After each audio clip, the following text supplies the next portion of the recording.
సన్యాసులు, తీర్థయాత్ర స్థలాలు, అలాగే కుంభమేళా స్నానాలు, నాగా సాధువులు, అఘోరాలు ఒకరేనా? అలాగే ఈ కుంభమేళా ప్రాశస్త్యం ఏమిటి?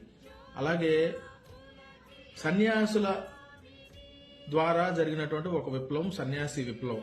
ఈ విప్లవం మొదలవడానికి కుంభమేళాలు, తీర్థయాత్రలే కారణమా? అసలు కుంభమేళా ఎందుకు నిర్వహించుకుంటాం? ఎలాంటి ఈ పరిస్థితుల్లో కుంభమేళాలు జరుగుతాయి? ఎలాంటి సమయంలో ఏ సమయంలో కుంభమేళాలు జరుగుతాయి?